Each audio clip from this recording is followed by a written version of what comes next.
You all. I have a few announcements off the top today. On April 14th, President Trump will welcome President Bukele of El Salvador for an official working visit here at the White House. They will discuss El Salvador's partnership on using their Supermax prison for Tren de Aragua and MS-13 gang members, and how El Salvador's cooperation with the United States has become a model for others to work with this administration. On April 17th, President Trump will welcome Prime Minister Giorgia Meloni of Italy for an official working visit at the White House as well. The president's thoughts also remain with the families and communities experiencing devastating loss from the severe storms and flooding affected several states across the central U.S. President Trump approved emergency declarations for Arkansas, Kentucky, and Tennessee, allowing FEMA to provide federal assistance like equipment and resources to support state and local emergency response officials who are leading this response on the ground. Last night, the Supreme Court delivered a massive legal victory to the Trump administration and allowed us to continue removing foreign terrorist invaders under the Alien Enemies Act. This was a smackdown to a rogue left-wing, low-level district court judge who have relentlessly tried to stop President Trump from using his core constitutional powers as head of the executive branch and as commander-in-chief.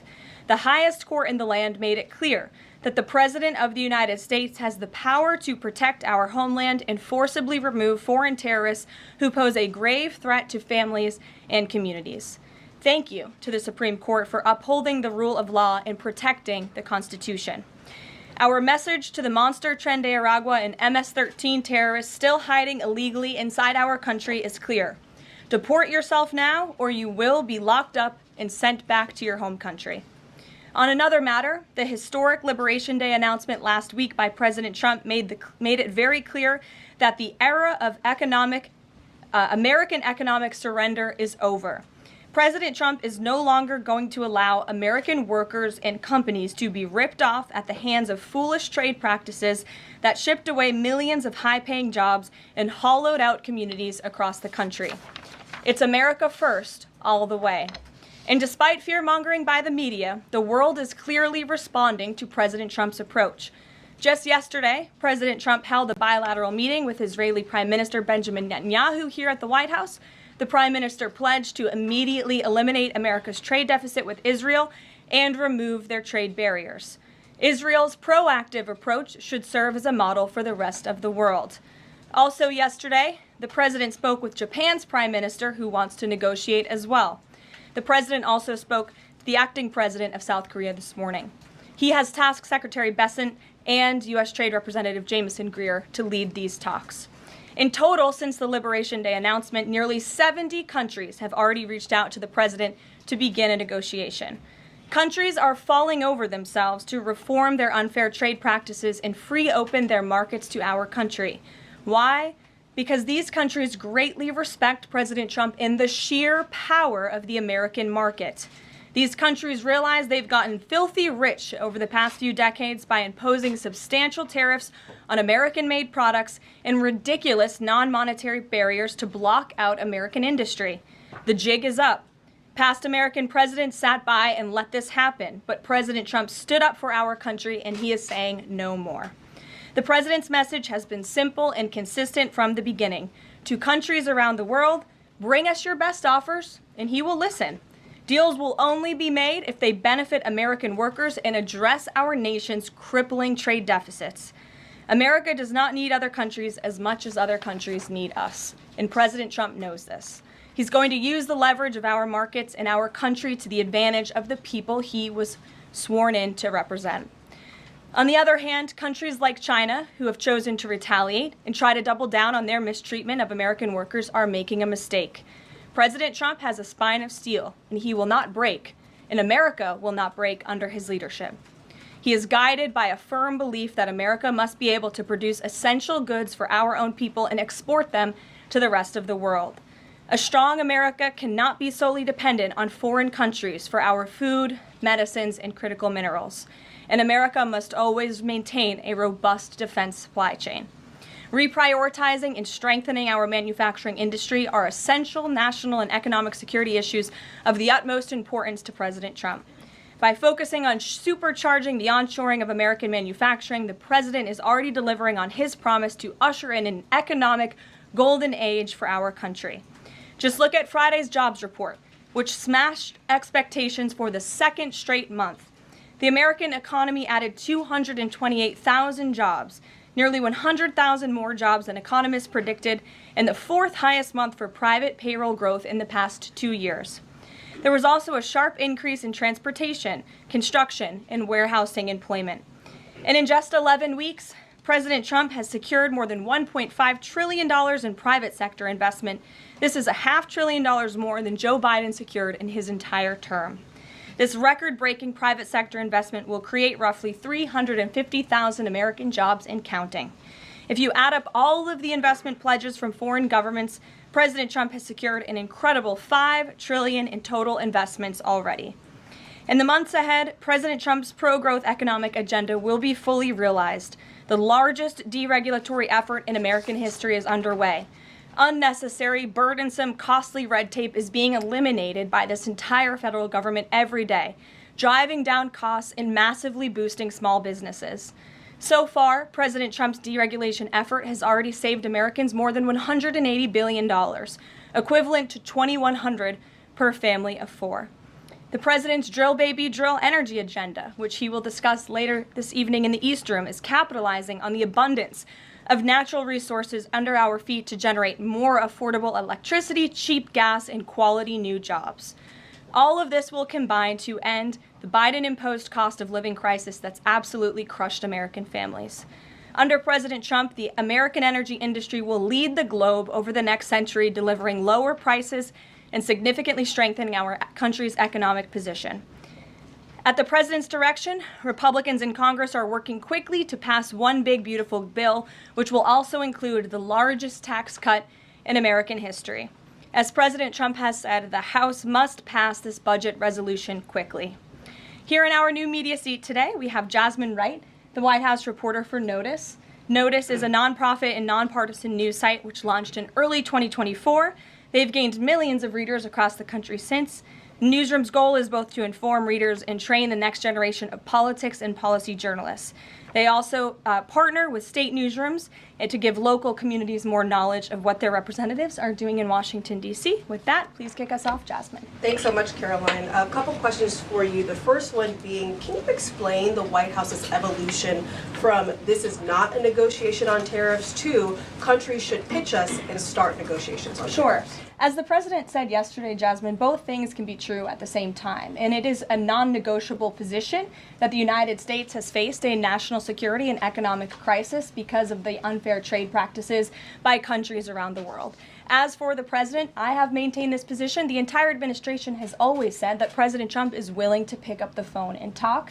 And the president met with his trade team this morning, and he directed them to have tailor-made trade deals with each and every country that calls up this administration to strike a deal. And listen, and each and every one of these trade deals should be tailored and unique based on that country's markets, based on that country's exports, the imports here in the United States of America. What makes the most sense for the American worker and for our industry? The president is focused on putting America first. So was the evolution not factored in or determined by kind of the tumult in the stock market? Was that not a part of the consideration to start making these negotiations and deals? Again, I would reject that there was an evolution. On day one, we had said that the president will always pick up the phone for other nations and other companies that call this administration. The president always has a listening ear, and it's a non-negotiable fact that America has faced a national security and economic crisis for many decades, and President Trump is just the first to address this. And then my last question, how will negotiations change how much revenue the White House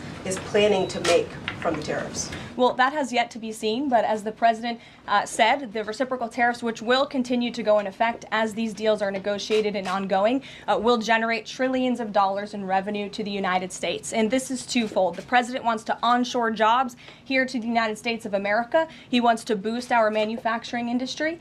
He also wants to tackle these crippling deficits with almost every single country around the world. Jackie. Thanks, Karoline.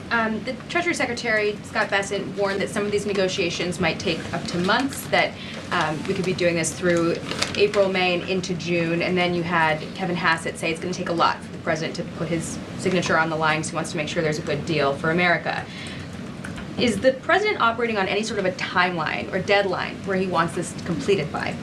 Well, we always move at Trump speed here at the White House, which is incredibly fast. I know you all know that from covering this White House day to day. The president likes to get things done, but he's very much focused on ensuring that these deals are good for the American worker. They are good for American manufacturing, and again, that they tackle these crippling deficits with these countries. All options are on the table for each country, but again, these are going to be tailor-made deals. They are not going to be off-the-rack deals, as the president has called it, and he has directed his entire trade team to be part of this effort. So that includes Secretary Bessent and our National Economic Director, Kevin Hassett. It also includes Secretary Lutnick, Peter Navarro, the entire trade team, Jamison Greer, who was on the Hill today.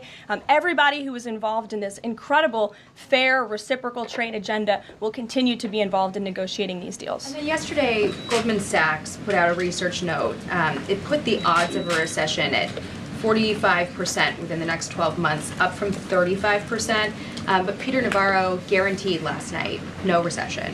Does the president agree with him on that? I know the president in the past has been leery of making definitive statements on that. I can speak for the president, and I can speak for the optimism that he sees in our economy every day. Again, when you talk about the massive deregulatory efforts that are happening across the board, when you talk about how oil prices are down, gas prices are down, egg prices are down, we're cutting costs for the American worker, for the American consumer. We also see trillions of dollars of investments pouring into this country every day, and we're working hard now on the tariff side of the president's economic agenda. But don't forget, the next side of this is tax cuts, and we're counting on Capitol Hill to get those done, the largest tax cuts in history. Does that mean that without those tax cuts coming through, that the likelihood of a recession is greater? No, that's not what I said. I'm just saying be mindful of the whole of government economic approach that this administration is taking every day. Sure. Go ahead. Thank you, Caroline. You just said that one of the reasons these tariffs are going into effect is that some countries have been ripping off the United States, but some of the tariffs target countries like Madagascar, Bangladesh, with very high levels of poverty. So can you explain how the president wants to correct the deficit with those countries? Is there a plan, for example, to onshore the textile industry that these countries are known because, and just like, can you be specific about those like low income? Sure. Well, first of all, the reciprocal tariff rates that were implemented by country were focused on the monetary tariff that those countries have imposed on the United States, but also the non-monetary tariff barriers and the regulations, if you will, that have been put into effect over the years, making it harder for America to export to these countries. These were very carefully crafted numbers. There was also a 10% baseline tariff across the board, as well, as you know. Moving forward, the president will talk to any country that picks up the phone to call, and I can tell you the phones have been ringing off the hook, wanting to talk to this administration, this president, and his trade team to try to strike a deal. And it's because the world knows that they need the United States of America. They need our markets. They need our consumer. The president has a lot of leverage on his side because he has the best economy and the best country in the world that he leads, and he knows that. And it's about dang time we finally have a president who uses that economic leverage to benefit American workers. And that's what the president is trying to do. Maggie. Caroline, thanks. Does the president endorse something that Howard Lutnick said on television this weekend, which was that the army of millions and millions of human beings screwing in little screws to make iPhones, that kind of thing is going to be moving to the U.S.? Is that how the president envisions manufacturing shifting? And if so, how long would that take, roughly? The president wants to increase manufacturing jobs here in the United States of America, but he's also looking at advanced technologies. He's also looking at AI and emerging fields that are growing around the world that the United States needs to be a leader in as well. So there's an array of diverse jobs, more traditional manufacturing jobs, as you discussed, but also jobs in advanced technologies. The president is looking at all of those. He wants them to come back home. But iPhones specifically, is that something that he thinks is the kind of technology that can move to the U.S.? Absolutely. He believes we have the labor, we have the workforce, we have the resources to do it. And as you know, Apple has invested $500 billion here in the United States. So if Apple didn't think the United States could do it, they probably wouldn't have put up that big chunk of change. Elena. Hi, Caroline. It's clear the president has gotten the world's attention with these tariffs. Is he considering at all potentially holding off on imposing some of them before the deadline, or maybe later reversing them because he's having these negotiations and having these good talks with other leaders? The president was asked and answered this yesterday. He said he's not considering an extension or a delay. I spoke to him before this briefing. That was not his mindset. He expects that these tariffs are going to go into effect. And you said something very important, Elena, in your question. You said the president has captivated the attention of the world. Absolutely he has. And it's about time we have a president in the Oval Office who is putting the world on notice and is putting the American people first, and again is using the leverage of the United States to negotiate good trade deals. Just a quick follow-up. Sure. There's been some public sparring between Elon Musk and the president's trade advisor, Peter Navarro, on some of these tariffs. Musk actually referred to Navarro today as being, quote, dumber than a sack of bricks. Are you at all, or is the administration, the president, all concerned that this is maybe impacting the public's understanding of these tariffs? It might be messing with the message on it? No, look, these are obviously two individuals who have very different views on trade and on tariffs. Boys will be boys, and we will let their public sparring continue. And you guys should all be very grateful that we have the most transparent administration in history. And I think it also speaks to the president's willingness to hear from all sides, that he has people at the highest levels of this government in this White House who have very diverse opinions on very diverse issues, but the president takes all opinions in mind and then he makes the best decision based on the best interests of the American public. Deanna. Thanks, Caroline. On Truth Social today, Trump was talking about one-stop shopping talks with foreign leaders, bringing leaders to the U.S., to Washington, and talking to them about tariffs, but also other topics. So is that part of his strategy to bring the leaders to Washington and trying to get deals, outside of tariffs on foreign policy issues as well? I think the president, again, is going to have a custom, tailor-made approach to each and every country. And if that means discussions of foreign aid, of our military presence in these countries, how those troops are paid for, come to the table, that could be part of the negotiation in these economic negotiations. But it's the president's economic team who will be leading these. These are tariff and trade negotiations. And yes, they will be one-stop shopping for each and every country. They will be, as the president said again, tailor-made, not off the rack to each and every country based on America's needs. And can you confirm? How are you? Thank you so much. Good. Kara from Lindsay TV. So President Trump has designated Tren de Aragua as a foreign terrorist organization and deported its members while also moving to restrict Venezuela's oil exports. Is the administration preparing additional military or economic actions against Venezuela and the Maduro regime? And my second question is about Supreme Court Justice Amy Coney Barrett. Is the administration have a comment on her decision to go with the liberals and go actually with the Tren de Araguas? This is the same justice that actually sided against January 6th hostages last year. So is the administration have a comment? Are they disappointed in Supreme Court Justice Amy Coney Barrett? To your first question, I don't have any actions to read out in terms of Venezuela. The president has imposed secondary tariffs on the Maduro regime and on Venezuela in the form of oil, which is obviously going to have a crippling effect on the Maduro regime, and that's the intended effect of this administration. As for the justice you mentioned, as for the Supreme Court, we've made our feelings very clear. We believe this was a massive victory. Certainly, we wish this was a 9-0 decision because we firmly believe that the president was well within his constitutional authority, and the Supreme Court made that very clear last night, and they put Judge Boasberg in his place. We called on the Supreme Court to rein in these judges who are acting as judicial activists, not real arbiters of the truth and the law, and that's exactly what we saw the Supreme Court do yesterday. Christian.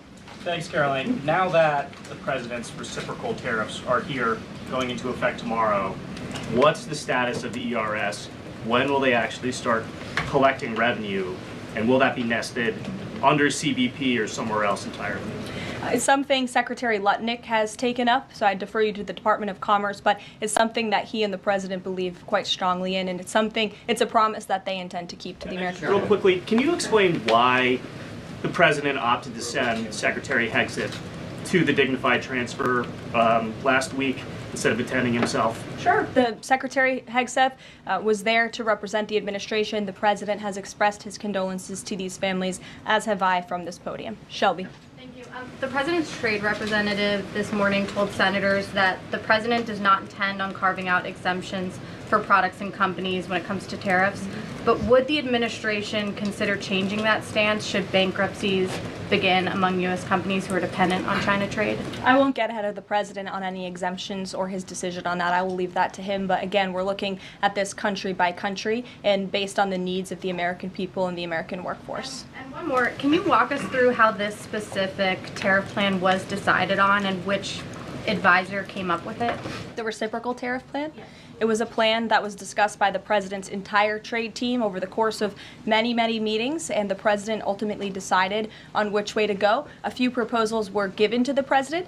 There was debate and discussion, and the president made his decision, and as you've seen very publicly, the entire trade team is on board with this plan and the negotiations that will ensue because of it. Sure. Karoline, on Iran, and given what's going to be happening on Saturday, what exactly is the current administration doing to stop Iran's funding of terrorist aggression worldwide that the previous administration wasn't doing? Well, first of all, when it comes to Saturday, I won't get ahead of the president. He has said there will be direct talks with Iran on Saturday. I won't further any details from this podium for obvious reasons, security reasons. It will, provide an update as we always have. However, when it comes to Iran, the president has reimposed crippling sanctions on the Iranian regime, and he's made it very clear to Iran they have a choice to make. You can strike a deal with the president, you can negotiate, or there will be hell to pay. And as the president said yesterday, if they don't choose to move forward with diplomacy and a deal, which is the direction we do see them headed in, there will be grave consequences to pay. To the back row. Thank you, Caroline. On the president's threat yesterday on social media to increase tariffs against China by an additional 50% in response to their retaliation, has he signed anything in terms of an executive order, any documentation around that? Will that additional 50% go into effect tomorrow? They will be going into effect at 12:01 a.m. tonight, so effectively tomorrow, yes. Work on that today? Of course, as always. To the gentleman in front of you, because that's who I originally called on. Go ahead. Over the weekend, President Trump said that he would be willing to have U.S. citizens deported to El Salvador with the cooperation of President Bukele. How would that work legally, and how many people would potentially be available for that operation? So the president has discussed this idea quite a few times publicly. He's also discussed it privately. You're referring to the president's idea for American citizens to potentially be deported. These would be heinous, violent criminals who have broken our nation's laws repeatedly, and these are violent, repeat offenders in American streets. The president has said, if it's legal, right? If there is a legal pathway to do that, he's not sure. We are not sure if there is. It's an idea that he has simply floated and has discussed very publicly as in the effort of transparency. Reagan. Thank you, Caroline. There's been more reporting coming out now about President Biden's decline while in the White House. Is the White House considering releasing the audio of Biden's interview with Special Counsel Robert Hur to the public, which the former president had previously blocked? I don't have an update on that, but I can certainly check. I think the American people would be quite interested to hear that tape, but I'll double check on the release of it. Thank you. Michael. Thank you, Caroline. On Saturday, during meetings with Iran, President Trump says high-level officials will be meeting directly with Iranian officials. We're hearing some pushback from Iran now saying those talks will be indirect. Can you clarify? They will be direct talks on Saturday, and I won't get ahead of the president on any further details. Jennifer. Yeah, two things. On the Israel tariffs, can you give us an update on the discussion on relaxing those tariffs? And then I had another question about the DOJ team after that. That discussion is ongoing. I don't have any definitive details to iron out for you here. And then the president on Thursday told us that there was an incredible discovery that the DOJ team had made. He called it horrible and incredible. Can you reveal that yet? Give us details on what it was about? There has been a discovery. I hate to leave you hanging on a cliff, but I don't want to get ahead of the president on that. But I can confirm there has been a discovery. It's just not quite yet ready for release. Sure. Go ahead. Caroline, thank you. I was calling on the young lady behind you, but I'll come to you after, Ed. All right. Not discriminating here. The president's meeting today with House Republicans. Can you say who is in that meeting and his message to Republicans that are skeptical of the Senate-passed budget framework? Sure. The president will be meeting with Republican lawmakers today here at the White House to talk to them about the framework that the Senate passed. The president was very quick to put out a statement about his support for the reconciliation package that the Senate passed, and he is counting on House Republicans to pass it. The Republicans received an overwhelming mandate from the American public to govern. We have an extraordinary opportunity. There are key promises that the president made to the American people in this bill: tax cuts, securing the border, deregulation, unleashing the might of American energy. These are good things for the American people. The president wants to see this get done, and that's why he's engaging with lawmakers today. Just a quick follow-up on tariffs. Kevin Hassett said today that the administration is prioritizing talks with Japan and South Korea, other trading partners. Are there other countries on that list that you guys can name publicly that you're having serious discussions with? Sure. As you have heard from various administration officials, myself included, there have been nearly 70 countries that have reached out to the administration last time I checked, but again, I hear the phones are ringing off the hook. There are foreign leaders who want to fly to Washington tonight and get on a plane to negotiate with this country, which shows you the leverage that the president is using. It shows you the rest of the world needs the United States of America to do business with. Israel, obviously, yesterday you heard a public statement from Prime Minister Netanyahu. The president has detailed his calls with the leaders of Japan, in South Korea. We are going to prioritize our allies and our partners around the world first when it comes to these negotiations, and the trade team will be divvying them up again to make tailor-made trade deals around the world. Ed, go ahead. As promised. Yes, thank you. You mentioned the 70 countries or so. I'm curious, though, under what conditions at this point would President Trump talk to President Xi about tariffs? Look, I just spoke to the president about this, and he believes that China wants to make a deal with the United States. He believes China has to make a deal with the United States. It was a mistake for China to retaliate. The president, when America is punched, he punches back harder. That's why there will be 104% tariffs going into effect on China tonight at midnight. But the president believes that Xi and China want to make a deal. They just don't know how to get that started. And the president also wanted me to tell all of you that if China reaches out to make a deal, he'll be incredibly gracious, but he's going to do what's best for the American people. So China has to call first? The Chinese want to make a deal. They just don't know how to do it. But the president will be implementing these 104% tariffs on China tonight. And under what conditions might he consider lowering tariffs on China at this point? It would be imprudent of me to tell you those conditions here from the podium. Sure, Gabe. Thanks, Caroline. With regards to the Supreme Court ruling on the Alien Enemies Act, you're right, it was a win for the administration, but the justices also said that deportees are entitled to due process. Does the administration agree with that? That's not quite true, Gabe. They said that they are entitled to a habeas petition, and we are going to continue to comply with the law, and we are wholly confident that every single person that has been deported under the Alien Enemies Act, every person that will continue to be deported under the Alien Enemies Act qualifies for that deportation. NBC News is reporting that the administration is considering drone strikes on drug cartels in Mexico. We're citing several officials. This morning, Mexico's president was asked about that, and she said that we reject any of those actions. Your response? I saw that reporting. I don't want to confirm it from this podium. I don't want to comment on it because I'm not sure, but I would defer you to the National Security Council. So you haven't confirmed the report, but with Mexico's president saying that she rejects any of that, what would your response be? How is the relationship then between Mexico's president and the White House right now over targeting drug cartels? Well, first of all, the relationship between President Sheinbaum and President Trump is quite good, and I think both world leaders would tell you that. The president has been engaged directly with President Sheinbaum on a number of different topics, particularly when it comes to clamping down on the Mexican drug cartels, on clamping down on illegal immigration, human trafficking, drug trafficking through our southern border. She's taken significant steps towards doing that, but as for that specific report, again, I'm not going to comment. Caroline, two questions on trade. First, as a part of these negotiations, is it possible for countries to lower their tariffs below that 10% bare minimum that's been set? Again, I'll leave that to the president to make those determinations, but I can tell you that 10% universal baseline will go into effect as these negotiations are ongoing. Got it. And then what is your thinking just as far as low labor cost countries? Like if you've got a country like Vietnam that wants to negotiate, but obviously they have some advantages in terms of trade, in terms of the people there are not paid as much as American citizens. What is kind of the thinking? Can they still achieve a good kind of trade outcome with the United States? Well, again, you're right to point out that different countries have different labor markets. They have different skills, if you will, different resources, and the president is going to take all of that into account. His team will take all of that into account when they're negotiating these deals. I do just want to point out one thing, that the president, everybody in Washington, whether they want to admit it or not, knows that this president is right when it comes to tariffs and when it comes to trade. In fact, Democrats have long said that the United States of America has been ripped off by the countries around the world. They just don't want to admit it now because it's President Trump who is saying that. In June of 1996, Nancy Pelosi spoke on the House floor. She urged her colleagues at the time to fight against the status quo trade policies that had contributed to America's trade deficit with China. In fact, Nancy Pelosi said, "How far does China have to go? How much more repression? How big a trade deficit? How many jobs have to be lost for the American workers?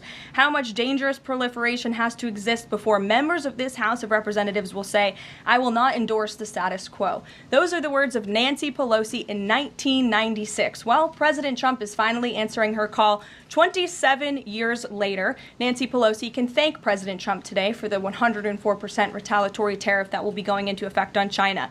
In 2007, Chuck Schumer spoke of our nation's crippling trade deficit, saying these are the kinds of records the American people don't want us to be breaking.